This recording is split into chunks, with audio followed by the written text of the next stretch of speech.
Hi everyone, it's your boy Fresh, and on this episode of Will It Magnify, we are looking at the primary arms 1x Microprism paired with the Vortex Micro 3x red dot magnifier. I've given very high marks for the 1x Microprism's field of view and clarity in glass, especially when you set the diopter correctly. It makes 1x shooting a lot more confident experience than with a normal red dot, especially for somebody with astigmatism. How does something like this work under a magnifier?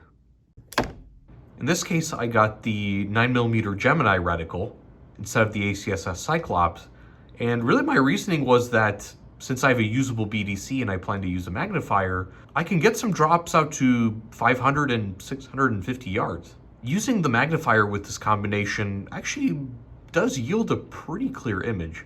Is my eye box a little tight? Yes, but not any less usable than a typical prism. The image has some blurriness, but not that much more than the 3x Microprism. There's a little blue hue of discoloration, maybe from this particular magnifier, or maybe some artifacts from the 1x Prism up front, but generally the colors are coming out quite well in this image. This magnifier gives me a field of view of about 38.2 feet at 100 yards, which is somewhat similar to the 3x Microprism. I'd vouch to say that I preferred this over the 3x Microprism by itself, actually. That little extra weight gives me some flexibility in magnification. That 1x Prism gives me the fast 1x red dot type capability that I'm looking for. And the etch reticle on the prism itself gives me a BDC and even an illuminated reticle I can use if possible. In my opinion, this is actually one of the most flexible setups you can buy, and in some ways the most robust. You actually don't have to run backup iron sights anymore.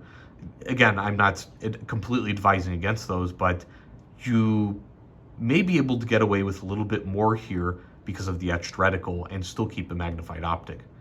In a sense, I would call this like a 1-3 LPVO setup. And even if I compared it against a 1-3 or 1-4, something with slightly more magnification, I believe this still comes out with a mount equivalent to or still lighter than an LPVO setup. Is this the best setup for you? I can't really answer that. But what I can tell you is that this particular setup ticks the most boxes for me when you compare to LPVOs and if you're a little bit weight conscious.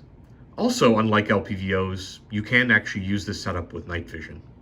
With those in mind, take care and I'll see you on the range. Don't forget to like and subscribe for more videos. Thanks guys.